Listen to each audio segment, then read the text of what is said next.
Bonsoir à tous et toutes. Bienvenue pour cette plénière de clôture de la journée, de la première journée, avant notre célèbre apéro quiz. Nous allons donc avoir cette table ronde animée magistralement par Max. Max, qui est monsieur philanthropie de la Société Générale, après avoir été chez EPIC et à la Fondation d'Auteuil. On le connaît à l'AFF depuis 10 bonnes années.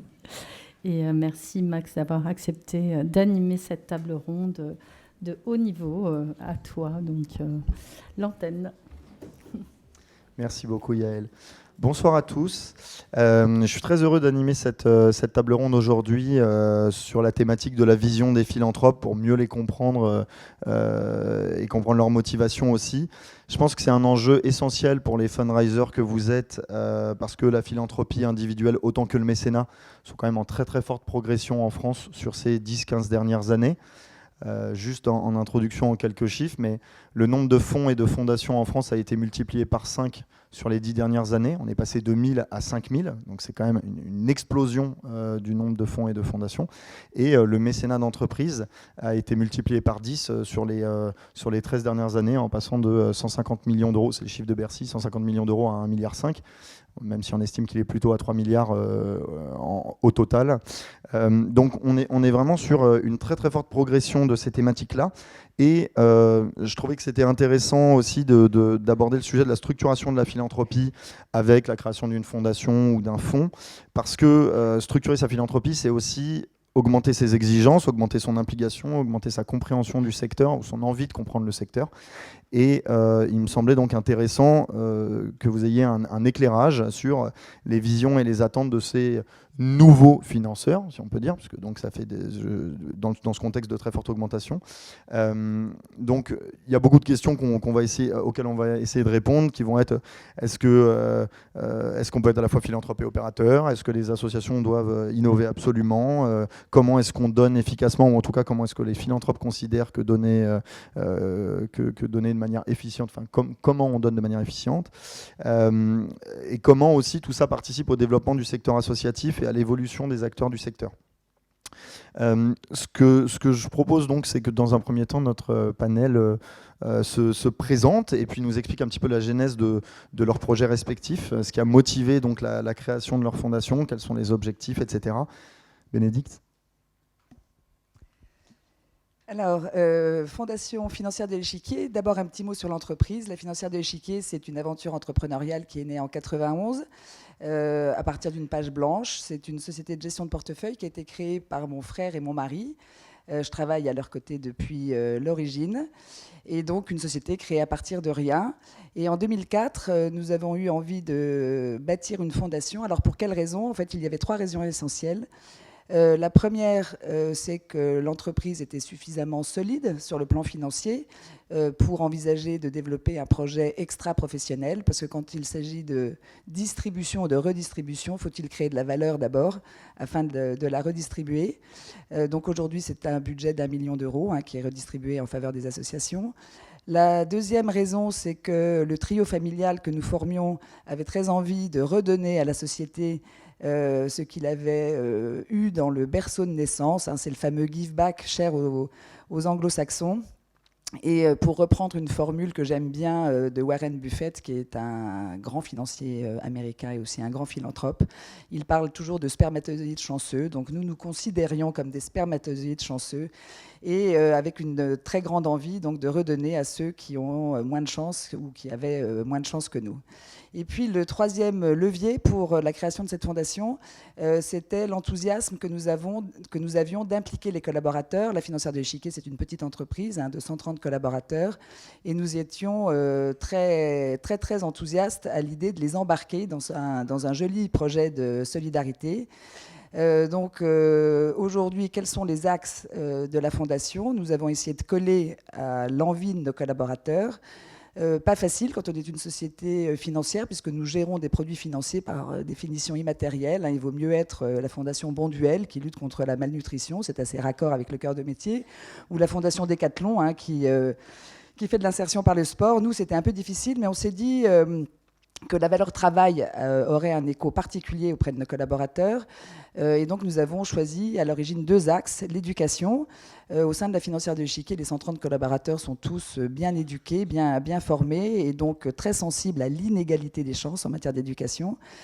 Le deuxième axe, c'est l'insertion professionnelle qui met l'entreprise au cœur du système. Et puis, plus récemment, nous avons développé un axe que nous appelons lutte contre la grande exclusion pour toucher des publics très, très éloignés de l'emploi et qui souvent ne se reconstruisent pas à travers un travail, qu'il s'agisse de prostituées, de SDF, de toxicomanes.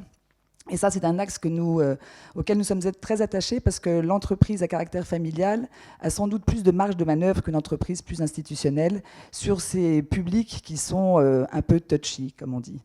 Donc voilà pour une brève présentation et je la terminerai en disant qu'à côté de la fondation d'entreprise, mon mari et moi avons créé une fondation familiale comme quoi, quand on est picousé à la philanthropie, ça ne s'arrête jamais.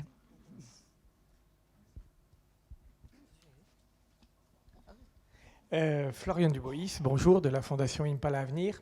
L'élément déclencheur pour moi, ça a été la vente de ma société. Neo Telecom était son nom en 2014 à un groupe américain. Et ça a été l'opportunité de créer un fonds de dotation.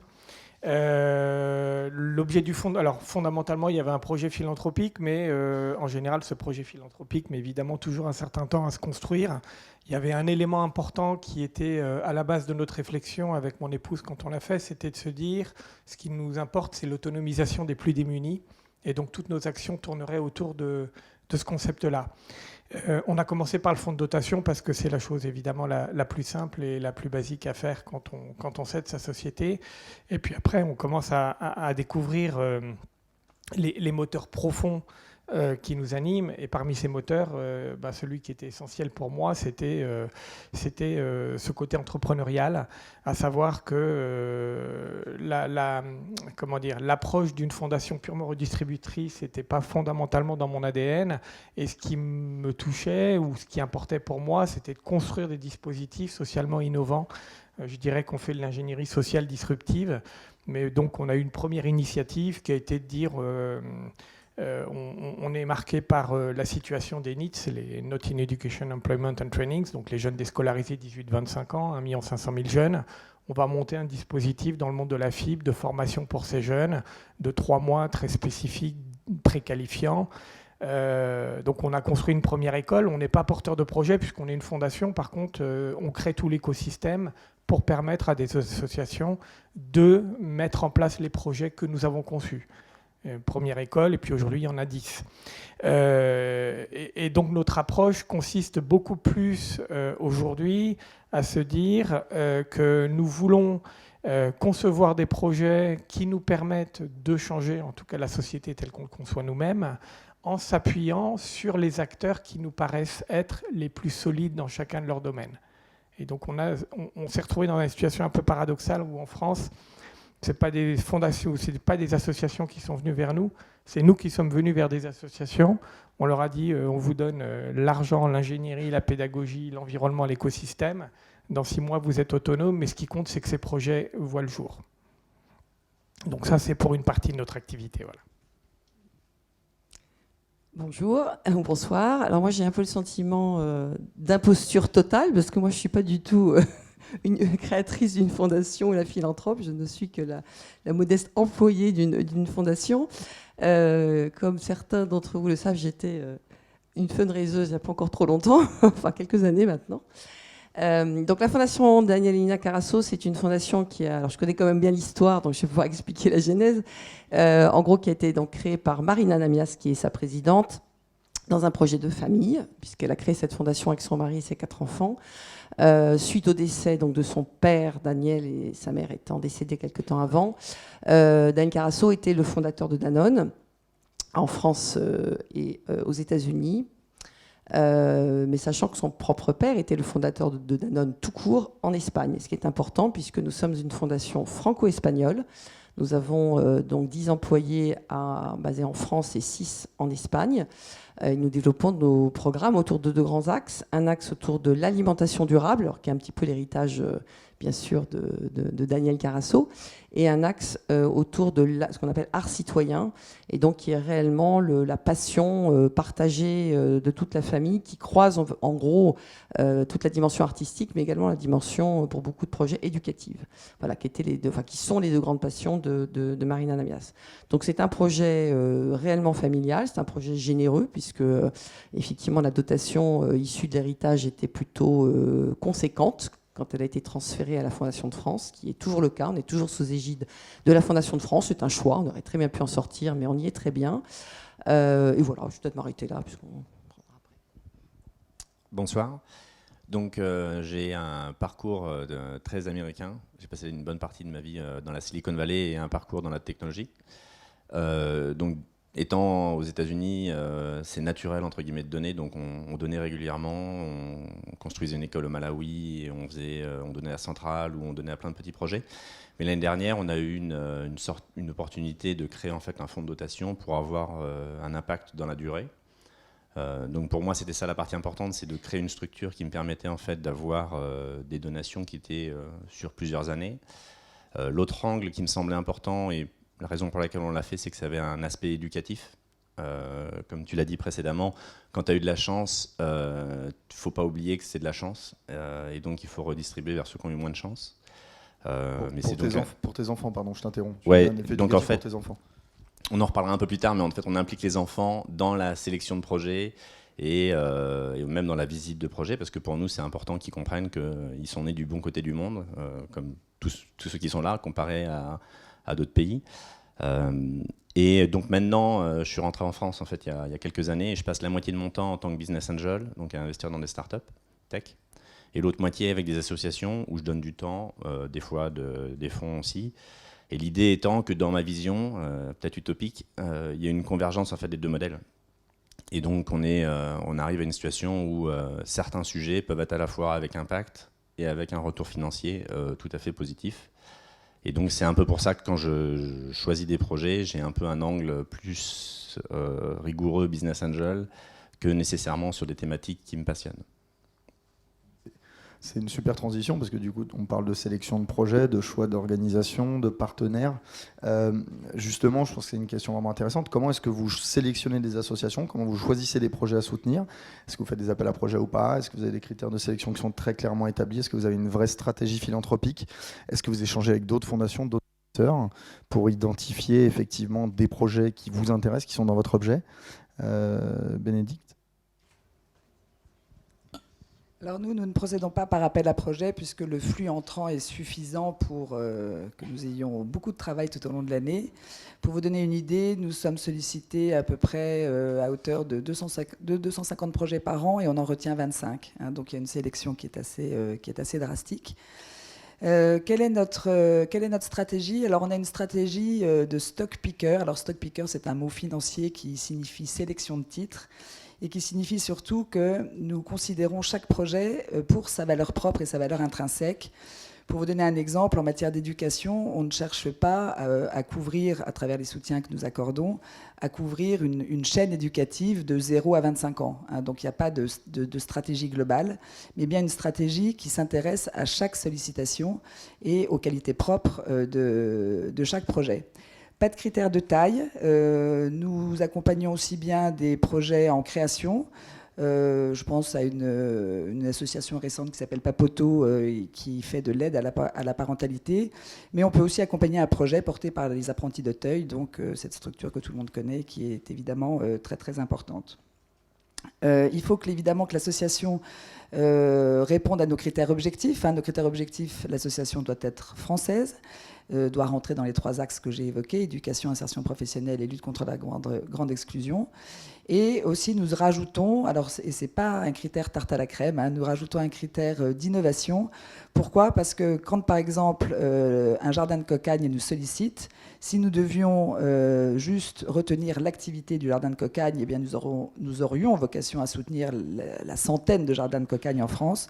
Donc nous rajoutons un critère innovant. Et pour revenir à mon exemple des jardins de Cocagne, nous en avons soutenu un, par exemple, qui, au-delà de son activité maraîchère, faisait de la filtration des eaux usées par des roseaux. Donc ça, on a considéré que c'était un aspect innovant au sein des jardins de Cocagne.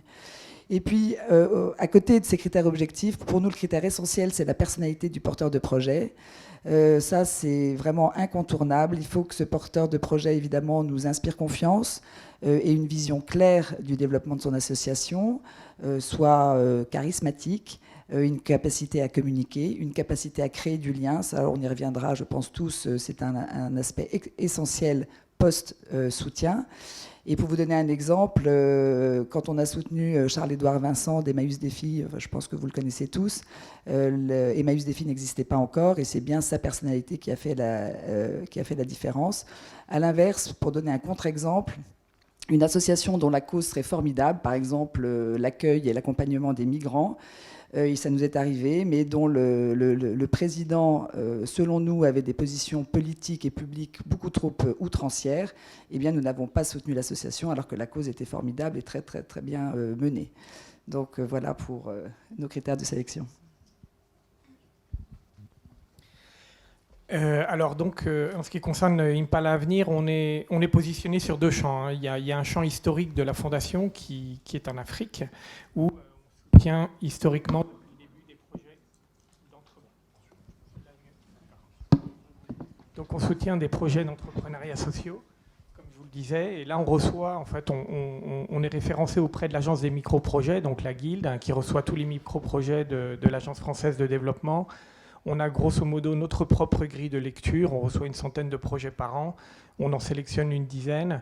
Je dirais que le critère principal, ça va être l'impact, c'est-à-dire le nombre de bénéficiaires évidemment qu'on est capable de toucher au travers de nos financements, ça c'est le premier élément. Il y a un autre critère qui est technique mais qui est juste évident, c'est la cohérence du projet. C'est-à-dire que dès qu'on commence à percevoir des éléments d'incohérence dans le dossier lui-même, alors c'est sans doute un sujet qu'on abordera un petit peu plus loin, mais évidemment, dès qu'on perçoit un objet, on se doute que le dossier a été conçu pour nous faire plaisir. Et donc, si dès le début, on commence à sentir que les chiffres ne sont pas maîtrisés, que ça ne correspond pas à la réalité que nous faisons du terrain, évidemment, on va avoir une approche relativement prudente, pour dire les choses. Je voudrais rebondir sur l'autre point que Bénédicte vient d'évoquer. Bon, en tout cas, ce qui me concerne, c'est une petite fondation familiale. C'est notre argent, hein, c'est pas une grosse maison qui est habituée à recevoir des fonds et à redistribuer derrière. Il y a véritablement... Alors, quand on est arrivé dans ce domaine d'activité-là avec mon épouse, la première caractéristique, c'est qu'on connaissait rien au monde de l'association, encore moins au monde des fondations, et qu'il a fallu qu'on existe dans un environnement où on n'était personne. Et si une association qui viendrait et qui commencerait à frapper à la porte des fondations se sentirait un petit peu démunie par rapport à cet écosystème, il faut imaginer que nous, de l'autre côté, c'est exactement la même chose. Notre fondation n'était pas sollicitée, on n'était pas connus, on ne savait pas trop comment aller chercher des projets intéressants. Donc il y avait un sentiment d'isolement et de traversée du désert, et ça existe des deux côtés, donc c'est important de le préciser. L'autre point essentiel dont vient de parler Bénédicte, et je voudrais insister là-dessus, en tout cas en ce qui concerne des fondations familiales, c'est le caractère humain de la relation qui existe, parce que, pour faire simple, on n'est pas obligé de faire ce qu'on fait, on le fait parce que ça nous touche, parce que c'est notre cœur qui parle.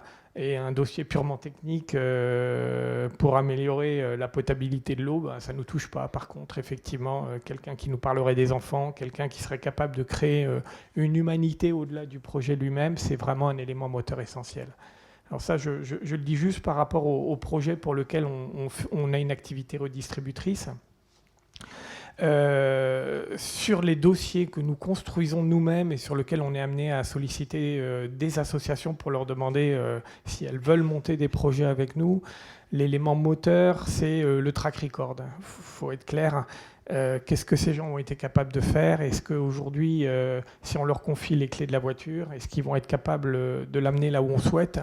Et là, on joue encore sur deux choses, la personnalité et le track record des gens, puisque derrière, après, on leur amène ce dont ils ont besoin pour mettre en place le projet. Alors, la Fondation Carasso j'ai envie de dire, dès le départ, on a construit une vision assez stratégique de nos axes, surtout sur l'axe alimentation durable. L'axe art citoyen a été un processus en construction plus compliqué. Essentiellement d'ailleurs parce que beaucoup de fondations sont sur ces thèmes-là et on voulait avoir une ligne un petit peu différenciante par rapport aux besoins. Et ce qui s'est passé, c'est que dès le démarrage de la fondation, on s'est entouré d'experts et de scientifiques pour essayer d'identifier les enjeux, la problématique, là où on voulait aller.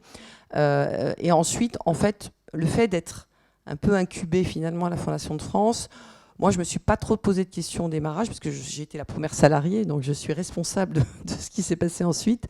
J'ai développé le système des appels à projets, puisque finalement, le système des appels à projets vous permet de ratisser par rapport à une problématique, finalement, toutes les innovations, tout ce qui se passe, et surtout quand vous êtes sur des thèmes très précis. Par exemple, on avait un appel à projet sur la pêche durable, un appel à projet sur l'économie circulaire dans le domaine alimentaire. Voilà.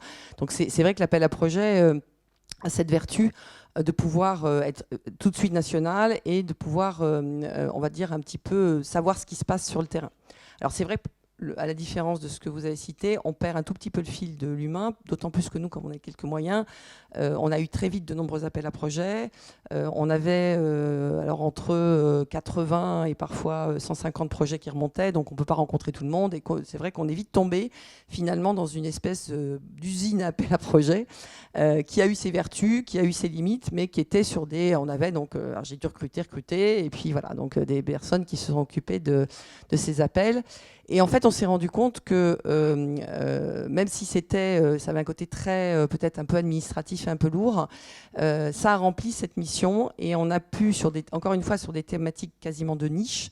Je vais vous donner un autre exemple. On avait un programme qui s'appelle Art et Sciences. Quand on l'a démarré, je peux vous dire qu'on était la seule fondation à être sur cette thématique-là. Et on s'est rendu compte qu'il y avait quand même un écosystème qui existait.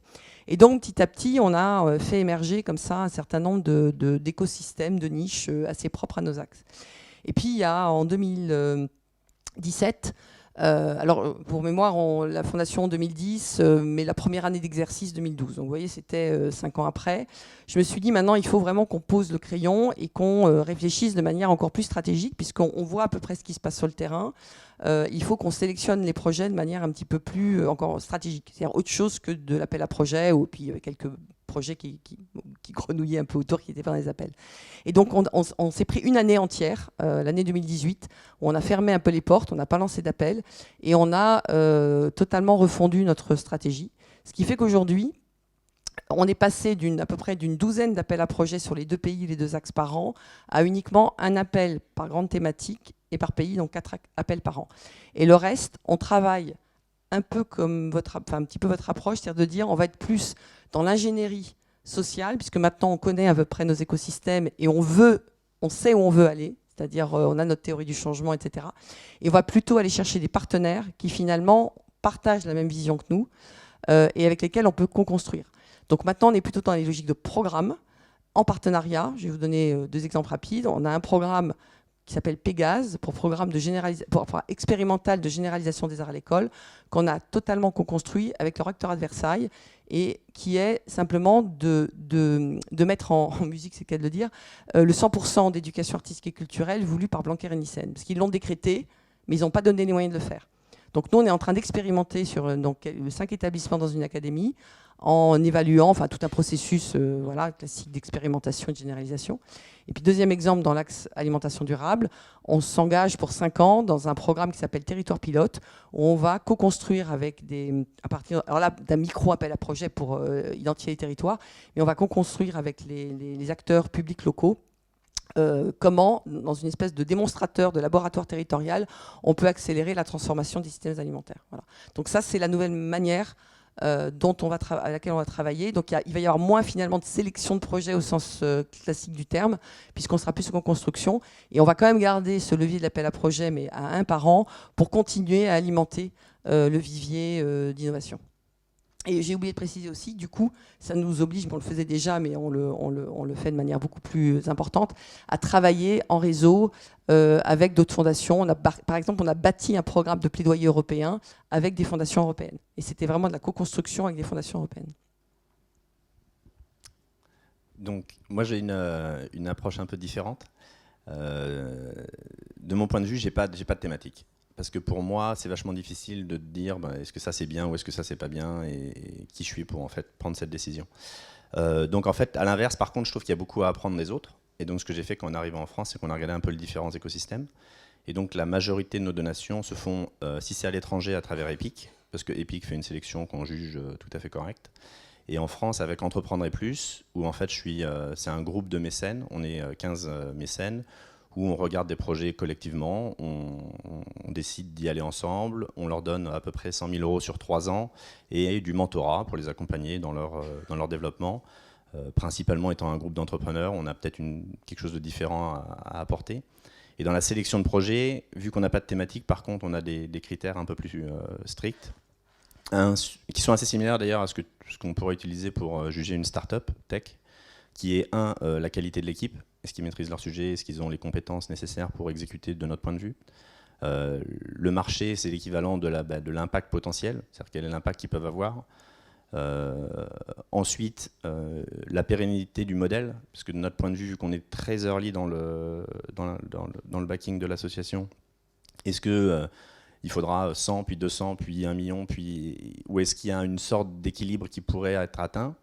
Et le dernier aspect, et venant de la tech pour moi, et la partie innovation, c'est est-ce qu'on peut utiliser de la technologie pour augmenter l'impact social, que ce soit un outil de CRM, que ce soit une app mobile.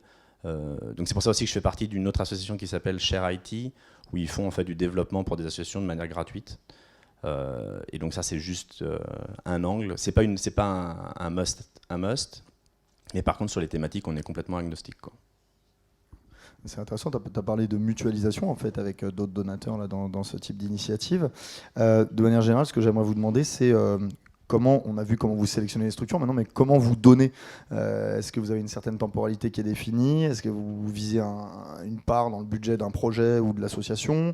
Est-ce que vous affectez votre don systématiquement ou pas? Est-ce que votre don est uniquement financier ou pas? On a compris que ce n'était pas toujours le cas. Est-ce que vous pouvez nous en dire un petit peu plus là-dessus? Alors nous, on a procédé de manière extrêmement classique jusqu'à présent, c'est-à-dire en one-shot, c'est-à-dire un coup de pouce ponctuel à des projets, hein, plus qu'à la structure. Là où nous changeons notre fusil d'épaule, c'est qu'en matière d'éducation, le one-shot n'est pas souvent pertinent, surtout quand il s'agit d'investissement. Une association dont l'objet est l'éducation, une fois qu'elle a 3 tablettes et 2 chaises et 3 tables, les besoins sont a priori comblés. En revanche, évidemment, le fonctionnement demande des sous. Donc, de manière assez récente, nous nous sommes engagés, notamment auprès d'écoles alternatives, à les financer en fonctionnement et sur plusieurs années. Mais nous conservons l'ADN de départ qui est de soutenir plutôt l'investissement.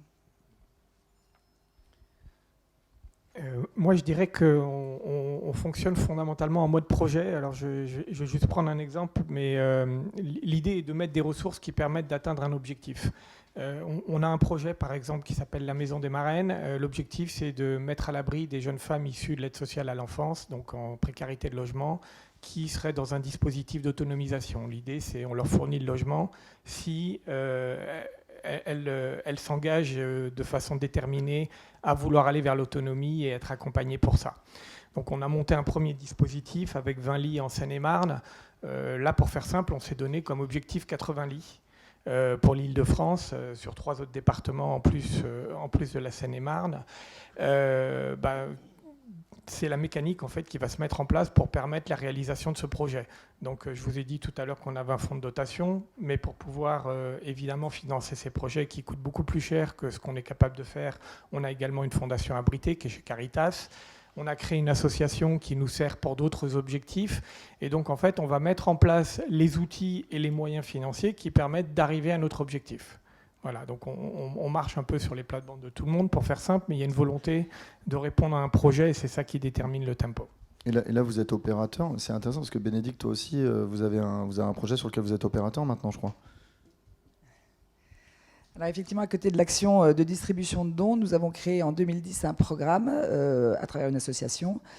Donc nous sommes opérateurs. Ce programme s'appelle les Maisons des Jeunes Talents et consiste à loger et accompagner des jeunes gens issus de milieux très modestes pendant toute la durée de leur classe préparatoire à Paris. Donc la toile de fond de ce programme, c'est l'égalité des chances, la promotion du mérite. C'est un programme dans lequel sont impliqués les collaborateurs de l'entreprise, parce qu'un des critères également pour soutenir les associations, c'est la possibilité de mécénat de compétences. Ce n'est pas rédhibitoire quand il n'y a pas cette possibilité. Et si elle existe, effectivement, c'est un plus pour nous en termes de sélection de projets. Et donc, ces maisons des jeunes talents accueillent aujourd'hui 50 élèves, donc répartis dans les classes préparatoires parisiennes, avec un taux de réussite au concours assez impressionnant. Et surtout, notre joie, c'est de voir que le parrainage de la part des collaborateurs de l'entreprise et de la part des collaborateurs des entreprises mécènes, puisque c'est un programme qui n'est pas financé uniquement que par la Fondation financière de l'Échiquier, que ces binômes parrain-élève fonctionnent très très bien et sont sûrement un facteur de réussite au concours. Alors, nous, je dirais qu'il y a 3 cas de figure. Dans le cadre des appels à projets, en général, donc on finance. Alors, en général, on est bien financé sur 3 ans. Il peut arriver que ce soit moins parce que le projet s'y prête. Par exemple, on a eu pas mal de projets à une époque liés au cycle scolaire. Donc, voilà. En général, c'est 3 ans. Et c'est vraiment sur le projet. Dans le cas des appels à projets, c'est sur projet. Ensuite, nous avons des projets que nous appelons projets stratégiques, qui sont des projets qui souvent d'ailleurs sont issus des appels ou qui ont été issus d'autres moyens de sélection, mais qu'on a estimé qu'il y avait de très fortes capacités de développement, d'essaimage. Voilà, pour le coup, on connaît les gens et le relationnel est là, etc. Et ces projets-là, on les accompagne au moins sur 6 ans, voire plus. Il y a un projet, on va fêter nos 10 ans ensemble, pratiquement en même temps que la Fondation. Et là, on est vraiment sur... on n'est plus du tout sur le projet, on est uniquement sur la structure. Donc, en fait, même le pari qu'on fait, c'est... On vous aide à financer la structure, les postes, comme ça vous dégage un petit peu mentalement pour aller chercher de l'argent sur vos projets, etc. Voilà, donc ça, on le fait beaucoup. Pour des têtes de réseau aussi, des choses comme ça. Et le 3e cas de figure, c'est celui que j'évoquais, c'est-à-dire c'est les programmes où là, on est dans une espèce d'ingénierie assez complexe, où il y a de la mission sociale, des subventions, des études, voilà, c'est une espèce Et là, on est sur des programmes, alors pour le coup, on lance minimum pour 5 ans, puisque c'est dans le cadre de notre nouvelle stratégie. Et globalement, ce qu'on a également développé, effectivement, Max citait rapidement, c'est qu'au-delà de nos financements, on a développé toute une boîte à outils d'accompagnement qui va depuis de l'accompagnement très ponctuel sur des missions liées au RH, à l'informatique ou je ne sais, un peu technique, à des missions d'accompagnement plus longues, très souvent d'ailleurs quand on les passe du stade de l'appel à projet au stratégique, où là on les accompagne avec des consultants en stratégie. On a développé des méthodes collaborative, donc avec les porteurs de projets d'auto-évaluation, parce que comme nous on a plus de 800 projets, on ne peut pas tous les évaluer, donc on accompagne les porteurs de projets de manière à ce qu'ils puissent s'outiller, donc on a développé des outils ad hoc avec eux, et puis on a développé depuis maintenant, depuis 2015, des investissements à impact, et donc les investissements font aussi partie de notre boîte à outils, et on est très content parce qu'on a investi dans un de nos bébés Carasso, là, il n'y a pas très longtemps, un projet qu'on avait aidé au départ avec des subventions. Voilà, donc c'est l'ensemble qui fait un peu l'accompagnement. Et j'ai oublié de dire une chose quand même importante, c'est que quand on essaie d'avoir une approche assez stratégique de nos financements, quand on a élaboré la nouvelle fondation, j'avais demandé aux équipes de réfléchir, en fait, l'impact, puisqu'on est tous pareils, ce qu'on cherche, c'est l'impact de nos projets, de les réfléchir dans une sorte de ce que j'appelle le triangle d'impact, c'est-à-dire à la fois, effectivement, de trouver des projets d'action, c'est-à-dire des projets de terrain, mais également tout ce qui relève de la recherche et de la réflexion. Donc c'est pour ça qu'on a financé beaucoup d'études, on finance la recherche dans nos 2 domaines, et également de réfléchir tout de suite à la dissémination, la diffusion, la communication.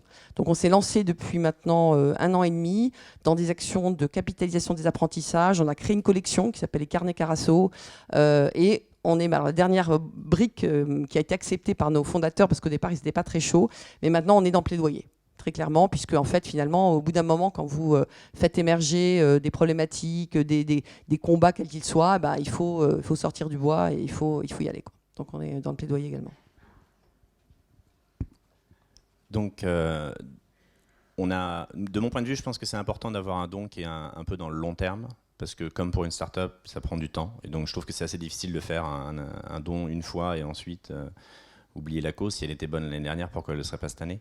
Donc pour moi, le long terme, c'est un critère important. Après, comme je disais, j'utilise d'autres personnes pour la sélection à l'étranger. Donc j'utilise Epic. Donc pour la petite histoire, c'est ce qui faisait rire Max d'ailleurs. La façon dont je sélectionne avec Epic, je prends 5 vidéos YouTube donc, et je les fais voir à mes enfants. Et c'est un sujet de discussion en fait en famille, de dire ben voilà, il y en a 5, pourquoi celle-là, pourquoi pas celle-là. Donc c'est une partie éducative mais un débat. Et dans la discussion, en fait, la première fois qu'on l'a fait, on s'est rendu compte que les enfants d'eux-mêmes disaient bah, moi je vais leur donner 10 €, puis moi aussi. Et donc on avait fait un chèque pour 2 associations de 20 000, 15 €, ce qui a fait beaucoup rire Epic en me demandant mais pourquoi il y a 15 €. Mais donc une fois de plus, je pense que sur les outils vidéo, il y a plein de choses à faire pour toucher différentes démographiques et différentes cibles. Après, sur la partie que je fais avec Entreprendre et Plus, c'est différent puisque là, je suis impliqué où on passe du temps avec les associations. Mais une fois de plus, on est dans le long terme, on est dans le mentorat bienveillant où on essaie, entre guillemets, une fois qu'on a choisi une asso, de les accompagner pendant 2-3 ans, tant qu'ils ont besoin de nous. Et c'est vraiment cet aspect de mutualiser, d'utiliser toutes les ressources qu'on a pour les accompagner. Par contre, il y a une chose qui pour moi est critique, que je vois avec les startups aussi, c'est qu'en tant qu'entrepreneur, tu as très vite envie d'aller de l'autre côté de la barrière et que pour moi, il est, je suis peut-être agressif, mais inadmissible que le donateur devienne opérationnel. Parce que si tu backes la meilleure équipe, par défaut, ils sont meilleurs que toi. Donc, s'ils ne sont pas les bons, il ne faut pas leur donner. Si tu leur donnes, il faut leur faire confiance. Et donc, c'est de trouver cet équilibre qui est toujours tentant, notamment quand on est entrepreneur. L'histoire des enfants, je la trouve assez géniale parce que je pense que vous avez compris, mais l'idée c'était que les enfants puissent voir dans les 20 000 € les 5 € qu'ils avaient chacun apporté. Donc les 20 015, tout de suite les 5 € de chacun, on les voit très bien. Donc j'avais trouvé cette idée absolument géniale. Donc on a parlé effectivement de la manière de sélectionner les projets, on a parlé de la manière de donner. Maintenant il y a un sujet qui va probablement intéresser aussi nos fundraisers, parce que c'est bon, alors évidemment leur challenge c'est d'aller trouver l'argent, mais après il y a la question de effectivement qu'est-ce qui se passe une fois que le soutien financier est là et quelles sont vos exigences de la part de ceux que vous soutenez, parce que ça peut être un moment un peu critique où il y a justement un déséquilibre. On peut perdre un peu de la relation à ce moment-là une fois que l'argent est arrivé. Enfin voilà, qu'est-ce que vous pouvez nous dire un peu là-dessus? Alors nous, on investit beaucoup en amont, donc avant d'accorder un soutien. Non pas qu'on ne s'intéresse pas au suivi, mais le principe, c'est la confiance. C'est-à-dire qu'à partir du moment où on a sélectionné et soutenu une association, on part du principe avec le point essentiel que j'évoquais tout à l'heure, la personnalité du porteur de projet, que cette association va pouvoir vivre sa vie sans que nous soyons particulièrement intrusifs. Alors, ce qui est compliqué, c'est de faire vivre la relation après le soutien, parce que c'est bien beau de dire il faut créer du lien, mais à partir de quoi, comment faire pour effectivement créer du lien. Alors nous, on a imaginé un tout petit outil, c'est pas très ambitieux, mais ça fonctionne assez bien. C'est qu'au moment du soutien, on demande à l'association de s'engager sur un objectif que nous qualifions de mesurable, réaliste et daté. Donc concrètement, l'association va elle-même définir son objectif. Donc ça va être une petite chose, mais qu'elle aura peut-être mis sous le tapis et qui va ressurgir parce qu'elle s'est engagée vis-à-vis de nous. Par exemple, créer un cahier des charges pour un système d'information, ça a été le cas récemment avec la cravate solidaire, ou s'engager à démultiplier les périodes d'immersion pour les salariés en insertion, sujet qui était un peu mis de côté. Et à partir du moment où l'association s'engage, non seulement évidemment elle va avoir à cœur de tenir son engagement, mais ça nous donne un sujet de dialogue post-soutien. Puisque l'objectif étant daté, on va évidemment se préoccuper à la date d'échéance de savoir si l'association a rempli son engagement. Et donc c'est une manière en tout cas de raviver la relation qui a tendance le plus souvent à s'éteindre une fois que le chèque est encaissé. Et créer du lien. Créer du lien. Une chose que tu m'avais dit, voilà, ça c'était un point important. On va essayer d'accélérer un tout petit peu parce qu'on est un peu en retard sur notre planning. En ce qui nous concerne, en fait, on défend des causes qui visent à pardonnez-moi, qui devraient normalement, selon nous, être soutenues dans les dispositifs de droit commun. Donc, je vais prendre l'exemple des plombiers du numérique, insertion de jeunes déscolarisés. Bon, les associations qu'on soutient dans chaque région où il y a des écoles, à un moment donné, c'est à la formation professionnelle de jouer son rôle. Nous, on crée toute la mécanique, mais notre objectif, c'est qu'au bout de 6 mois, 9 mois, ils soient autonomes. Je vais reprendre l'exemple de la Maison des Marraines. On estime que c'est au département de faire leur boulot et de soutenir les jeunes jusqu'à 21 ans. Ils ne le font pas. On le fait temporairement, mais à côté de ça, on aura une action de telle manière à ce que, à notre tout petit niveau, on espère que les choses puissent être amenées à changer. Et donc, fondamentalement, pour nous, la fin d'un projet, c'est quand le projet n'a plus besoin de nous et qu'il fonctionne de par lui-même. Alors le suivi c'est assez classique. Dans le cadre d'appel à projet, comme on en a beaucoup, c'est un peu administratif. C'est des rapports intermédiaires qui vont déclencher les tranches de financement, etc. En revanche, on a toujours un appel au début du projet, sachant que j'ai oublié de préciser que tous les projets sont dans la phase de sélection. Ceux qu'on a présélectionnés sont tous instruits par un consultant indépendant extérieur, donc qui va sur le terrain voir le porteur de projet et qui fait des recommandations au jury ou au comité projet qui va sélectionner. Et donc du coup, il y a un lien qui a été créé indirectement, c'est un peu un bras armé qu'on a. Et très souvent, c'est important parce qu'il fait des recommandations de bon sens également pour aller plus loin dans la phase de sélection. Donc il y a ces modes un peu administratifs. Ce qu'on va instaurer pour les appels à projets à partir de cette année, on l'emprunte à nos amis, nos collègues espagnols. On va faire des séminaires d'accueil pour toutes les promotions, de sélectionner les appels. Et ces séminaires vont nous permettre bien sûr de nous faire connaître, mais surtout je parlais de nos méthodes d'évaluation participative qui vont être élaborées et qui sont disponibles sur notre site internet, sur les projets culturels et sur les projets alimentaires. Et donc on va sensibiliser aussi, en profiter pour sensibiliser à ces questions au cours de ces séminaires.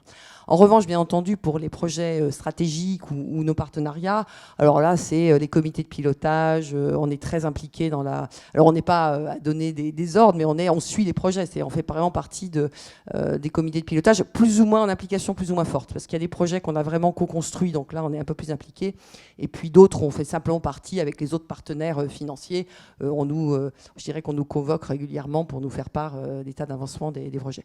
Donc, il y a vraiment une granularité qui est très différente selon les situations.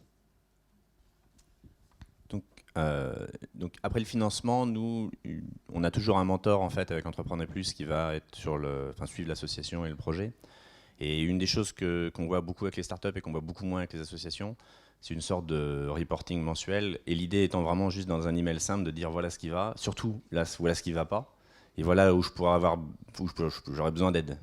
Et c'est une des choses que quand je compare notamment les associations qu'on accompagne par rapport aux startups, il y a beaucoup plus, j'ai l'impression, quasiment de peur, mais il y a beaucoup moins de transparence et de communication en disant ok, j'ai besoin d'un coup de main là, qui est-ce qui peut m'aider quoi. Et donc c'est une des choses que nous on essaie de mettre en place avec Entreprendre Plus, en partie parce qu'on a un mentor qui donne du temps et qui connaît bien donc le projet quoi. Une des choses que vous m'avez tous dit, je pense, quand on a préparé cette table ronde, c'est besoin de confiance, besoin de transparence.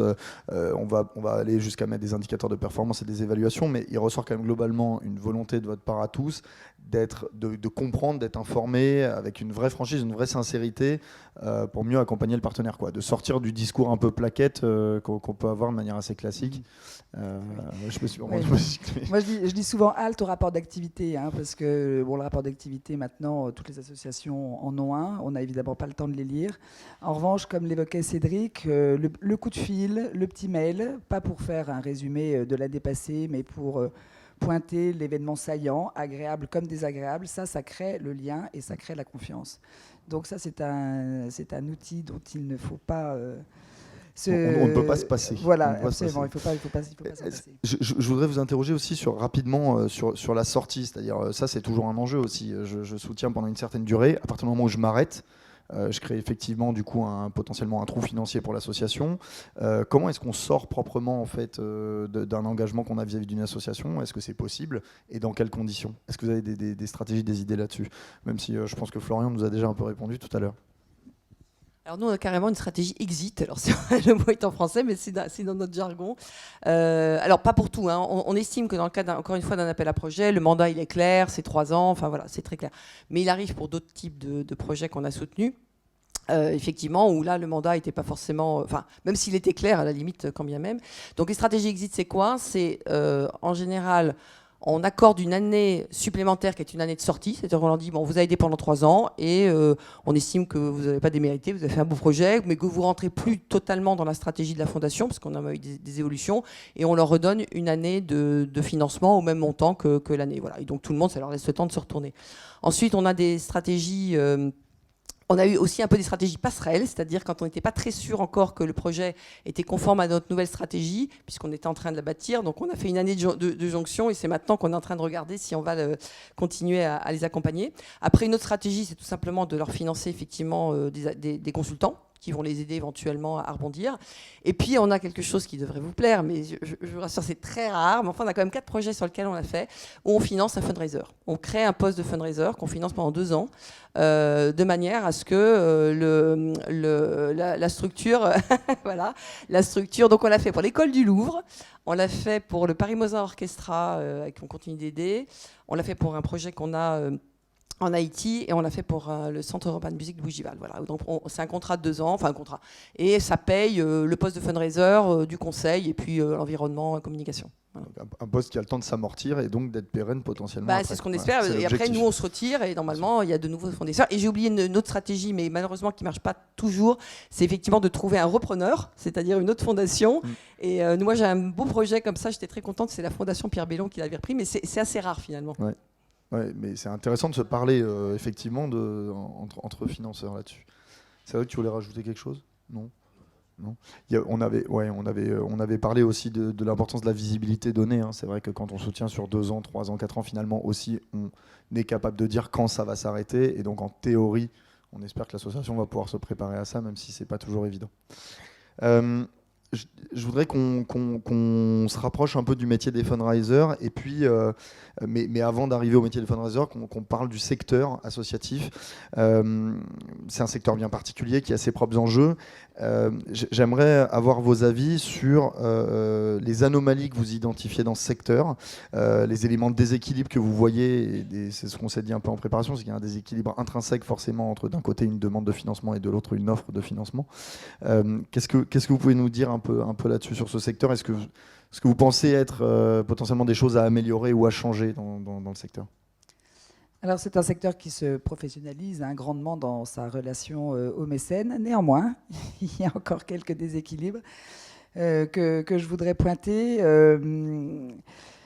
Il y a souvent, pas souvent, mais de temps en temps, un manque de professionnalisme latent qui peut se manifester soit dans un exposé lors d'une première rencontre qui est incomplet, où les chiffres ne sont pas maîtrisés, où le budget est pratiquement absent de la présentation. Il y a de temps en temps des maladresses. Je vais en citer une qui heureusement n'est arrivée qu'une fois, mais qui est certes un peu caricaturale. Donc vous l'avez compris, j'appartiens à une société financière, donc nos locaux sont plutôt de jolis locaux. Et je me souviens d'une association, c'était notre premier rendez-vous, qui est arrivé au bureau. Donc les 2 personnes se sont installées en salle de réunion, et la première phrase qu'ils ont prononcée, c'est « ça pue le capitalisme ». Alors là, c'était quand même assez mal parti, mais... Mais sans aller jusqu'à cette outrance, il y a de temps en temps, des maladresses. Je me souviens, et là c'était plus récent et plus feutré, parce que nous faisons de la rencontre un élément essentiel. C'est-à-dire qu'une fois que nous avons eu un premier entretien dans nos bureaux, nous allons systématiquement sur place voir l'association dans ses locaux. Et récemment, nous avons été, alors que nous nous déplaçons, et nous faisons une joie de nous déplacer, nous avons été extrêmement mal reçus. Alors soit que la personne était de mauvaise humeur, mais un mauvais accueil, ça plombe vraiment la relation, et ça n'incite pas évidemment au soutien. Et puis peut-être un dernier exemple très concret. Quand on décide de soutenir une association, très, très concrètement, on débloque 80% sur devis et 20% sur facture. La facture devant évidemment correspondre au devis, et peut se passer un certain temps entre les deux, mais ça, du coup, ça ne pénalise pas l'association dans son achat. Eh bien, il arrive pour le coup assez souvent que les factures ne nous soient jamais adressées. Donc on se trouve quand même un peu particulier que le solde de 20% ne nous soit pas demandé. Et là, récemment, une association est sortie du bois 5 ans après en nous disant « hop, j'ai oublié mes 20%. Qu'en est-il ? » Eh bien là, les 20% n'ont évidemment pas été donnés. Et c'est ce que j'appelle une grande maladresse. Je pense qu'il n'y avait pas de la malveillance de la part de cette association, mais j'appelle ça un manque de professionnalisme. Et ce type de maladresse vraiment entache largement la relation. On ne l'a pas dit, mais les fondations se parlent beaucoup, donc il faut se méfier de ça, parce que quand il se passe une mésaventure, ça se sait relativement rapidement, donc il faut être très vigilant. Je dis ça aux fundraisers, voilà, c'est très important. Je vais même aller un peu plus loin, c'est-à-dire qu'effectivement, il y a des intranets qui appartiennent à certaines associations ou autres qui réunissent les fondations, sur lesquelles on partage en tout cas sur les associations que nous avons soutenues, et nous, spontanément, effectivement, quand on reçoit un dossier d'une fondation, si je sais que Bénédicte l'a soutenu, on va la rappeler pour lui demander ce qu'elle en a pensé. Et c'est quelque chose d'assez naturel parce que ça permet de savoir comment se sont passées les choses. Et on est dans un monde qui est quand même extrêmement petit. Oui, c'est un esprit de famille, hein, ce dont je parlais tout à l'heure, à l'instant, effectivement. Comment dire, sans forcément non plus être aussi caricatural que ce que vient d'évoquer cette merveilleuse expérience qu'a eue Bénédicte sur cette fondation. Moi, il y a quelques éléments qui me viennent assez naturellement à l'esprit. C'est-à-dire qu'on n'a qu'une chance de faire une bonne impression. Et je pense que le premier rendez-vous est essentiel. Et on peut ne pas avoir tous les éléments en sa possession sur un dossier. Je suis assez, pas stupéfait, mais je dirais surpris, parfois d'une certaine forme de laxisme lors du premier entretien que nous avons avec les associations. À savoir qu'on les sollicite, mais on a l'impression qu'on les dérange et que elles ont la gentillesse quand même de nous accorder un petit peu de temps pour essayer de comprendre ce qui se passe et quel est le dossier qu'elles nous demandent de financer. Mais on a parfois le sentiment que ça se fasse ou que ça ne se passe pas, ça ne changera rien à leur vie. Et nous, on a tendance à soutenir des petites associations. Et je trouve ça extrêmement paradoxal parce qu'elles ont des budgets qui sont assez limités, on le voit bien. On est sur beaucoup de microfinancement. On donne des enveloppes entre 5 et 15 000 au maximum sur des petits projets en Afrique. Je reprends cet exemple-là. Et ça me surprend. Un autre exemple qui est assez étonnant, voire je vais aller un peu plus loin, c'est l'association qui nous a rempli un dossier qui est quand même assez complet, parce que l'AMP a des règles assez strictes pour le remplissage des dossiers, hein, ça ne se fait pas en 2 heures. Parfois, on rappelle les associations pour un entretien et elles ne reviennent pas vers nous, quoi. Elles ont passé 1 semaine à remplir leur dossier, mais elles ne reviennent pas vers nous. Et alors, on explique à toutes ces associations qu'en général, on aime bien travailler dans la durée. Et notre plus grosse déception, c'est qu'on n'y arrive pas. C'est-à-dire que toutes les associations qu'on a été amené à soutenir, il y a une quinzaine de pays aujourd'hui en Afrique subsaharienne qu'on a soutenus, sur lesquels on a financé des projets. Sur 100 dossiers, on en a une dizaine qu'on accepte chaque année. Donc en 3 ans, il y a une trentaine d'assos. Jamais une association n'est revenue vers nous en nous disant attendez, vous nous avez financé, vous étiez content du résultat, on va vous présenter un nouveau dossier. Je suis sûr qu'il y a plein de fundraisers qui bondissent sur leur chaise là, de tout ce qui est dit. Insupportable. Ça doit vous interpeller. Et alors, le truc le plus génial, je crois, vous l'avez bien compris, c'est ironique, concernant ce projet de la Maison des Marraines. Il y a pas mal d'associations qui se préoccupent du sujet des jeunes sortis de l'aide sociale à l'enfance, qui travaillent sur ce type d'environnement, etc. Je suis, alors là, c'est pas surpris, c'est stupéfait par le nombre d'associations qu'on a rencontrées. Donc, on était une fondation, a priori, une association devrait dire une fondation, ça pue le capitaliste, mais il y a de l'argent. Je suis stupéfait du nombre d'associations qu'on a rencontrées avec mon épouse. Alors, je vais vous dire des petites et des grandes, où on leur disait, écoutez, c'est une cause qui nous touche, on veut faire quelque chose, on ne sait pas quoi.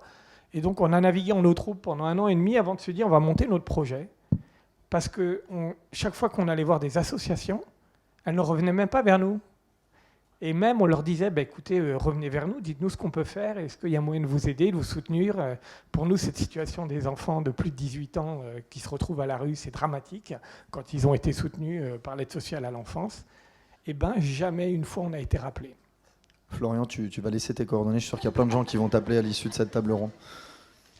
Alors moi, je suis dans une situation un peu particulière parce que ma vie de fundraiseuse, pour l'instant, est même plus longue que ma vie de grande makeuse. Donc c'est vrai que quand je reçois mes ex-collègues, je vais dire, j'ai toujours un regard,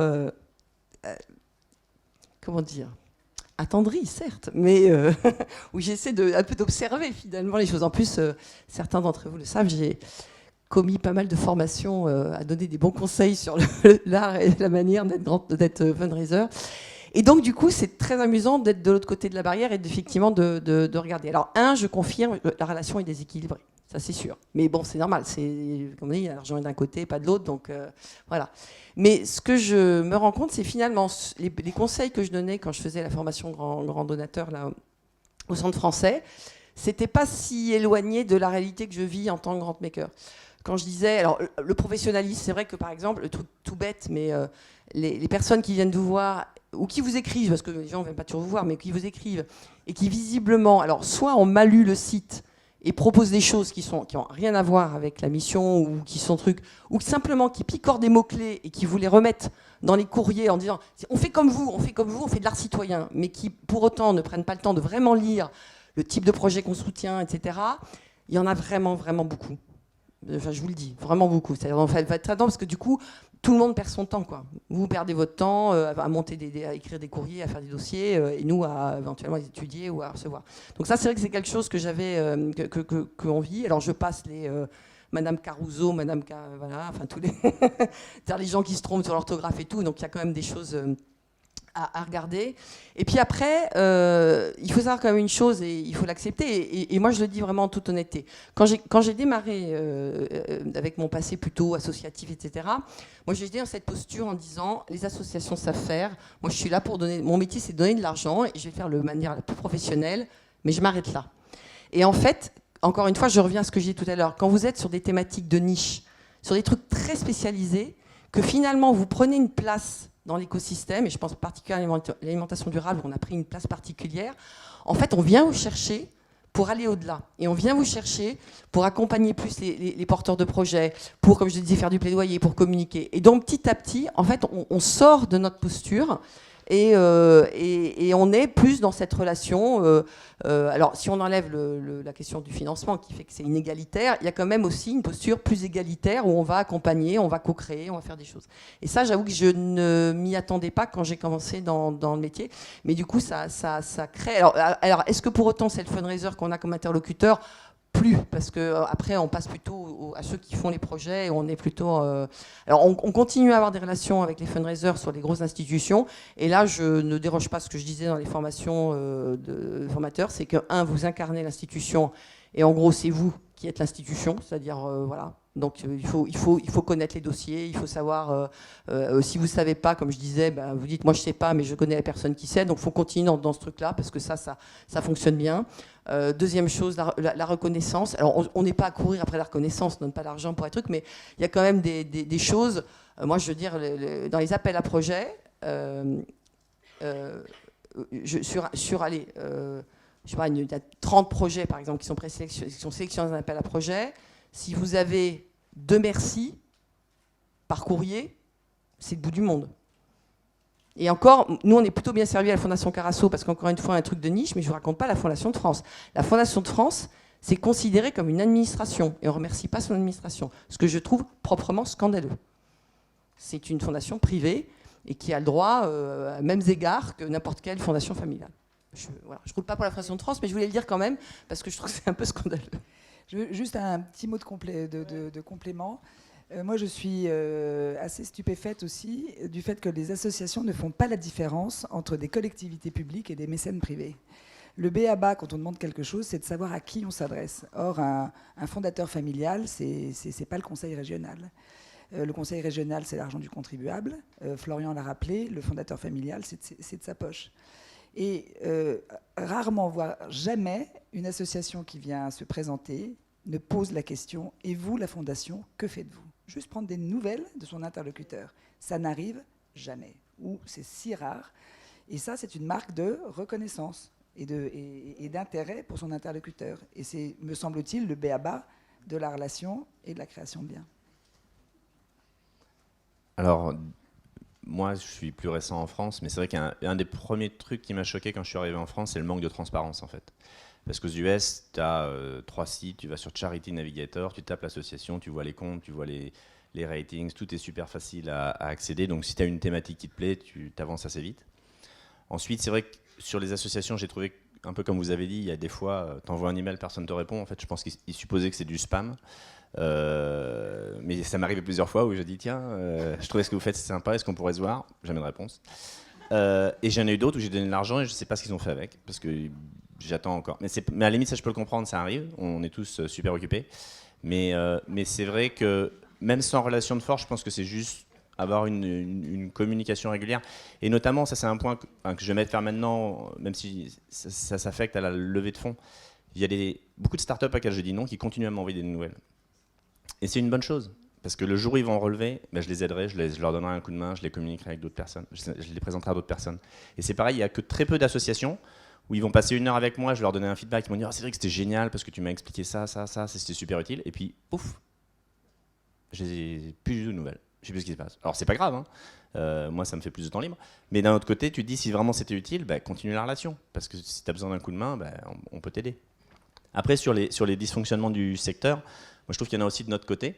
Où je trouve qu'il y a quand même beaucoup de... On devrait avoir plus de donateurs qui se réunissent et qui font des choses ensemble pour avoir plus d'impact et éviter aux fundraisers de taper à 15 portes pour avoir à chaque fois des plus petits chèques.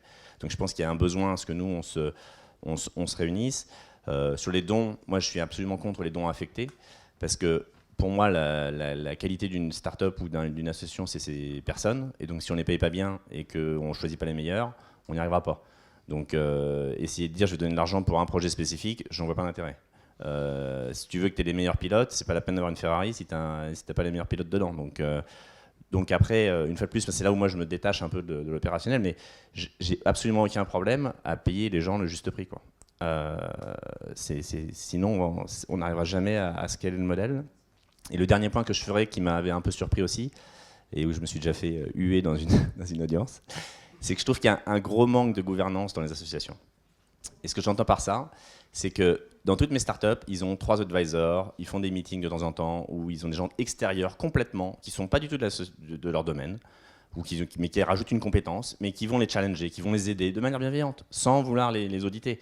Mais souvent dans les associations, c'est 2 personnes qui ont une idée, ils restent entre eux, j'ai l'impression, ou avec d'autres membres d'autres associations, et ils se disent c'est super génial, c'est la forme. Alors que de rajouter des compétences différentes, ou des formations différentes, ou des capitalistes, ça peut peut-être plus les aider, quoi.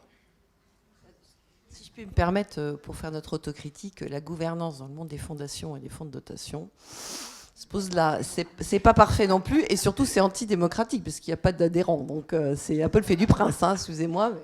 Et puis Florian, tu nous as dit, tu as fait aussi une autocritique du secteur. Toi, tu disais que tu trouvais que dans les fondations, il y avait aussi beaucoup de gens qui n'allaient pas beaucoup sur le terrain et qui du coup méconnaissaient quand même beaucoup la réalité des projets associatifs. C'est une chose que tu Oui, alors ça, je pense qu'effectivement, c'est une constante. Vos interlocuteurs connaissent pas forcément. Comment dire ? Je ne veux pas généraliser, mais je pense qu'ils ont une vision généralement assez éloignée de la réalité du terrain tel qu'il est, tout simplement parce qu'ils distribuent et donc ils ne sont pas opérants. Et je pense qu'il faut effectivement prendre ça en compte dans votre analyse et dans votre façon de présenter le dossier. Je vais prendre un exemple tout bête.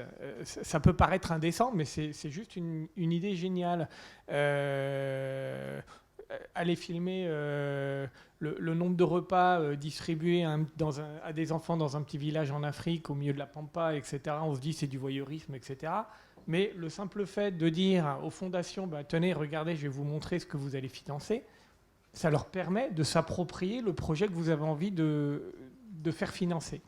Et donc, en fait, le texte est essentiel, mais les photos, moi je vois bien dans les dossiers qu'on reçoit, les photos donnent une humanité qu'on n'a pas dans le texte. S'il y avait une vidéo, ce serait juste génial. Mais que les gens puissent se rendre compte exactement qu'est-ce que vous attendez de la part, ce que vous attendez de la part de la fondation et à quoi ça va servir. Ça rajoute une humanité dans le projet lui-même.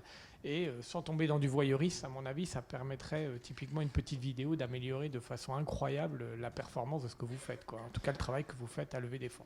On n'a plus beaucoup de temps, mais on avait évoqué aussi dans les choses un petit peu dysfonctionnantes les dossiers très très longs à remplir, effectivement, pour certaines structures. Et que, effectivement, Cédric, tu me disais qu'il pouvait y avoir, en fait, comme dans les milieux des startups, des decks... qui seraient un peu les mêmes, au moins en grande partie. C'est un des trucs que moi je trouve absolument horrible de votre côté, c'est tous les formulaires à remplir. Et donc ce que j'expliquais quand je me suis impliqué avec Entreprendre Plus, c'est pour moi, il faudrait qu'on ait un standard, comme une start-up, tu as un deck, tu l'envoies à tout le monde. Si tu veux en savoir plus, on se rend compte, on en discute, ça ira beaucoup plus vite que de passer des heures et des heures à remplir des formulaires. Alors après, c'est vrai que nous, vu qu'on a une personne à plein temps pour regarder les projets et qu'on est un collectif d'entrepreneurs, c'est plus facile parce qu'on a une structure assez flexible. Mais c'est vrai que je trouve, quand je regarde la quantité de formulaires qui sont tous différents, c'est juste une perte de temps gigantesque, quoi. Après, c'est la partie entrepreneuriale de... Marie-Stéphane, toi, tu voulais dire un petit mot peut-être sur aussi... enfin ça va encore plus loin que ça en fait, c'était sur le sujet des demandes d'accompagnement par les fondations, maintenant qu'il y a quelques gros acteurs qui arrivent. Voilà, c'est un peu la nouvelle mode et on y contribue, hein, donc je bats ma coupe aussi, mais c'est vrai que le fait que les fondations un peu plus institutionnelles, un peu fondations entreprises ou quelques grandes fondations familiales, où on est beaucoup, effectivement, comme je le disais, dans l'accompagnement des structures. Et le problème, c'est qu'on arrive à des situations où les mêmes porteurs de projets, qui ont 3 ou 4 partenaires, tout le monde demande de l'accompagnement. Et un jour, je me rappelle, j'ai vu ça, c'était, bon, je vais la citer, parce que je les aime beaucoup par ailleurs, c'était la Fondation La France s'engage qui avait labellisé un projet qu'on soutient depuis les débuts. Ça avait vraiment depuis le début, c'est un projet on appelle ça les bébés Carasso, et, voilà, et qu'on a accompagné, etc.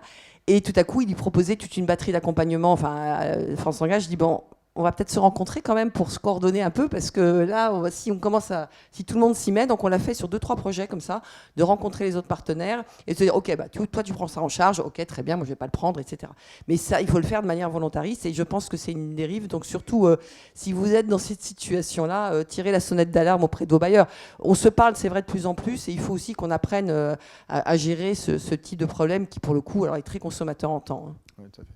Une dernière question, on va terminer là-dessus, et qui va intéresser, je pense, le public, c'est qu'est-ce que vous attendez d'un fundraiser que vous rencontrez pour la première fois? Qu'est-ce qui est déterminant pour vous convaincre? Vous nous avez déjà dit des choses, hein. La première rencontre, elle est essentielle, la manière de se présenter, le fait probablement de connaître aussi ces projets quand même.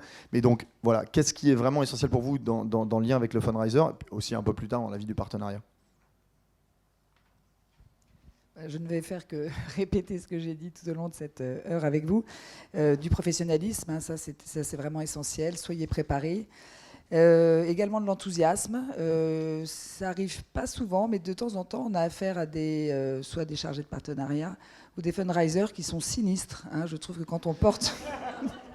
Quand on porte un joli projet, et vraiment il y a beaucoup de jolis projets, un peu d'enthousiasme ne nuit point. Un peu de créativité. Oui, hein, enthousiasme, engagement, enfin quelque chose qui est perceptible et chevillé au corps. Aussi un peu de créativité, c'est-à-dire nous faire rêver, en tout cas avec une vision un peu longue et des rêves plein la tête. Et puis enfin, ce qu'il faut à tout prix éviter, hein, ça je l'ai dit et redit, c'est le silence après le soutien. Ça, c'est vraiment la chose la pire, selon moi. Je pense que Bénédicte a bien résumé les choses. Alors, je ne sais pas si c'est ce qui caractérise des fondations, on va dire, de nature familiale, où il y a, déjà une personnalisation très, très forte de la fondation. Oui, je dis, je ne sais pas si c'est ce qui caractérise une fondation familiale où il y a une personnalisation très forte de la relation. Maintenant, fondamentalement, faut juste imaginer que, et ça résume bien la chose, je peux aller m'acheter une belle voiture ou je peux mettre mon argent dans des projets. Voilà. Et donc, la belle voiture, le commercial saura me vanter les qualités du véhicule. J'en attends autant du fundraiser. Et en termes, je suis assez basique et assez manichéen, mais il faut comprendre que c'est exactement la situation. Donc, je n'ai pas de belle voiture, hein, pour vous rassurer. Mais fondamentalement, le choix, il est là. Et donc, dans la perception que l'on va avoir de son engagement et de son investissement, c'est à ce niveau-là. Et donc, après, à vous d'en tirer les conclusions qui vont bien. Effectivement, un super beau dossier technique, je ne m'extasie pas devant les caractéristiques techniques d'une voiture. Par contre, je vais m'extasier dans autre chose dans les projets qui vont m'être soumis par les associations.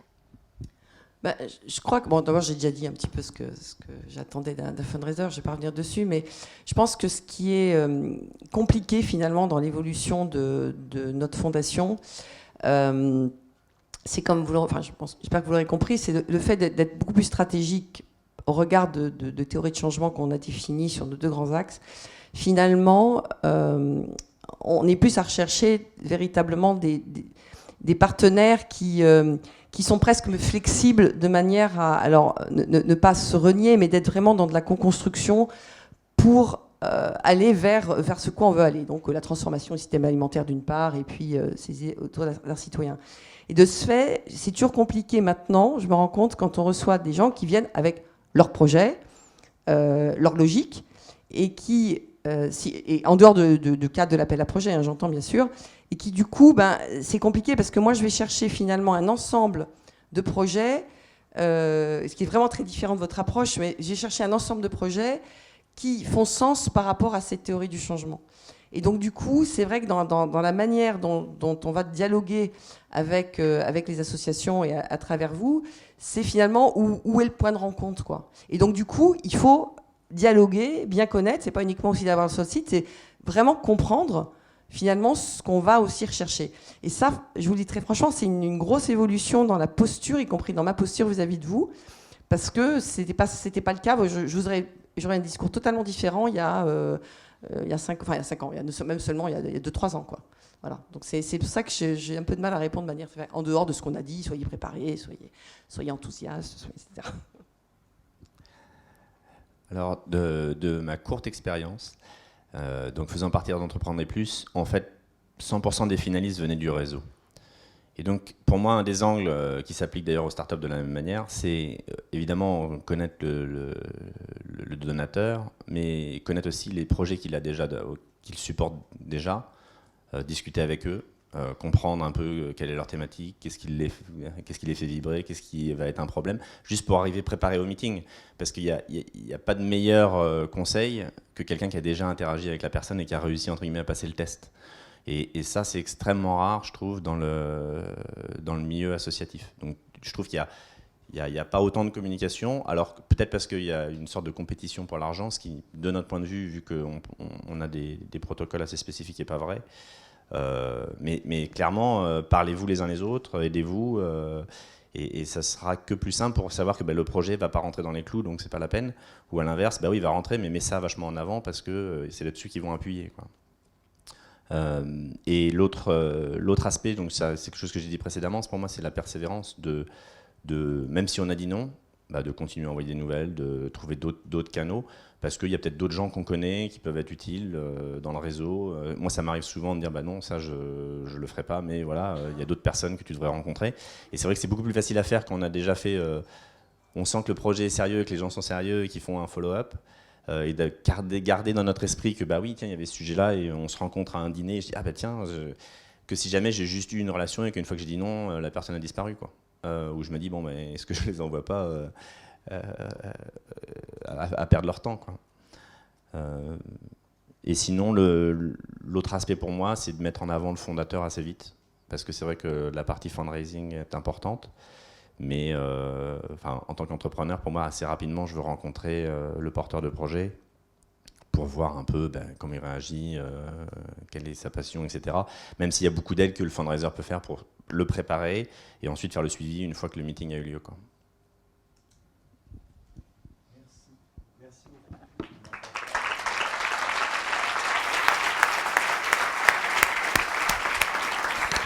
Un grand merci pour ces témoignages.